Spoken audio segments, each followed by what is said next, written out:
Are we doing something new today? We are going to be solving systems of equations.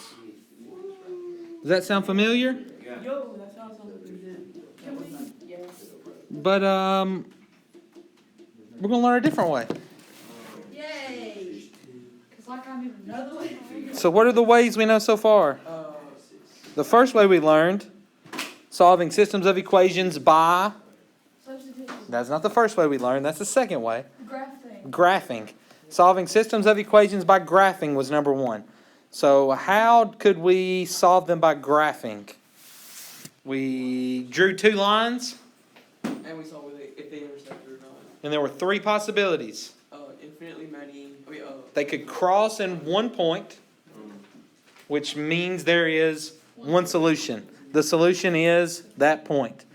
They could have been parallel, which was no solution, or they could have been the same line, which is infinitely many solutions. So we did that graphing. Then we did it by substitution. So how did we solve systems of equations by substitution? What did we need? Isolated variable. An isolated variable. And then once you got that, you plugged it in to the other equation, and you solved for whatever the variable is. Once you knew that variable, then you plugged it in and found the other variable to find the point that they met. Sometimes, though, when you did that and you plugged in, all your variables would go away. If your variables went away and you were left with a statement that was nonsense, like 0 equals 2, then your answer was no solution. If the variable went away and you were left with a statement like 3 equals 3, then it was infinitely many solutions, right? So we still could get the same line, parallel lines, or intersecting lines. So all those rules still kind of apply, except this is normally people's favorite. It's my favorite. We're going to solve systems of equations by using elimination.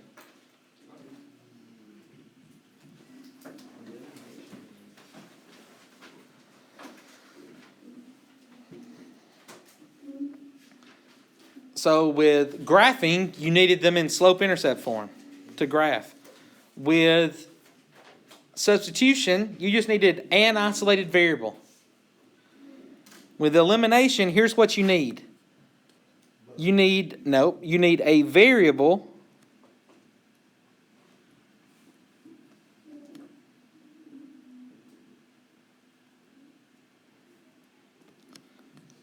with opposite signed coefficients.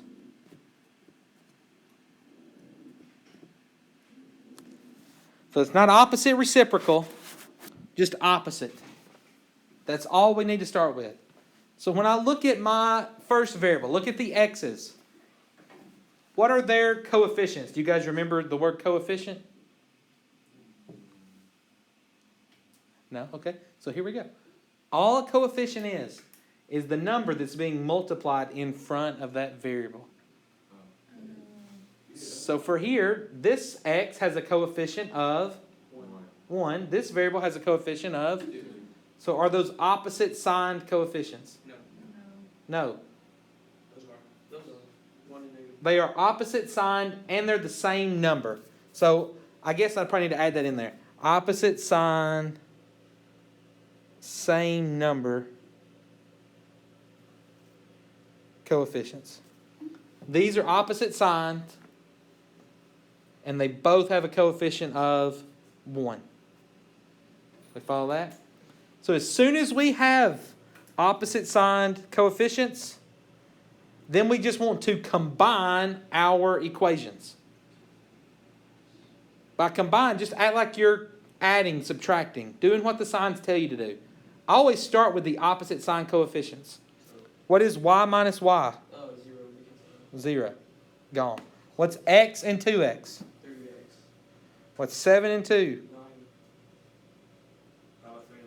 3 x 3. Divide by 3. Man,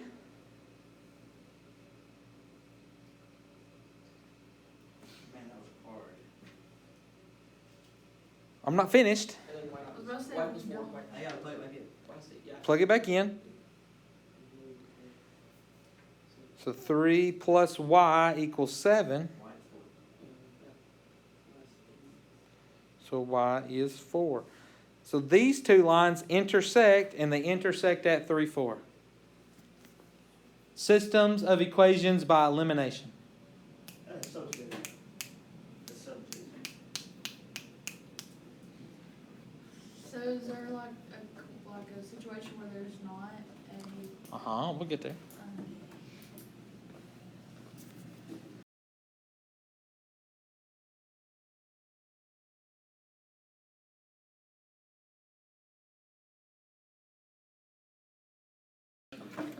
X plus 3y equals 7. 2x plus 2y equals 6. We're no longer in a utopian society. Like this. Do I have any opposite signed variables? No. No. Yeah, question. So, say you subtracted 3y over it, could you still subtract them because they're not in the same place? Like, all of them have been right above you, Yeah. can it not be right above What do you, it doesn't have to be, but what are you wanting to subtract? you? You subtract 3y over there, and then you know how we did that one, it's like, at the beginning of the year, it was like this, and you subtracted x. over Yeah. it, And then it got y by itself. Okay. And so, do the same thing, but subtract y over it. On the right, on the top one, Yeah. subtract 1y, Subtract 3y over there. subtract 3y. We multiply everything by -2. So x equals 7 minus 3y. Negative No. 3y. Negative 3y minus 7. Oh. Either way.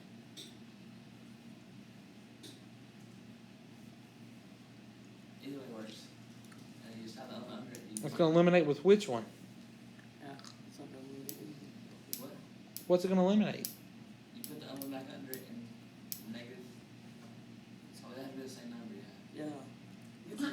They have to be the same. I forgot about that. I always think you just multiply everything on top by -2. Can you do that? Yeah, you can multiply no, everything. because they don't all have the same. Everything on top, you multiply that by -2 to keep it the same. So that'd be -2x minus 6x equals -14. So let's say if x was equal to 5 was my original equation. Just go with me here. If I multiplied everything by 2, It's 2x and 2x equals 10. does that change the value of x? No, x still is 5. Do you see what he's saying? X is still 5. Just a new way to say x is 5, but x is still 5. Yeah.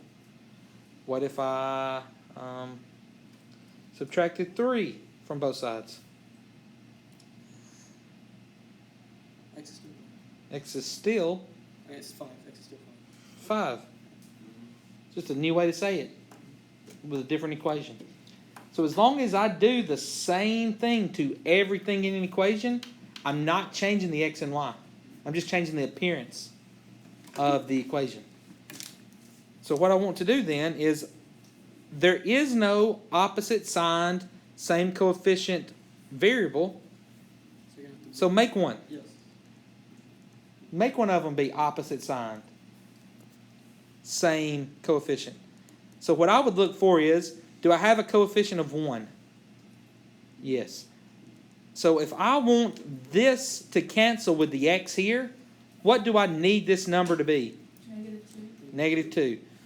So I'm going to multiply the whole top one by -2.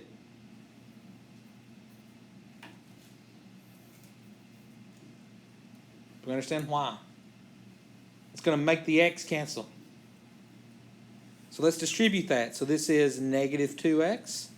That's a -6y. And that's a -14. Yep. So as long as they're still stacked, There's not always gonna be a one. Not always. That's the next level. You wanna always do what? Like here, we had a coefficient of 1. That's the easiest one to manipulate. If I want to make a 1 become the opposite of 2, then I multiply it by -2. Like if you think about what if this wasn't a 1, what if this was a 3? Then I still had to try to eliminate 1. Again, that's next level. We'll get there.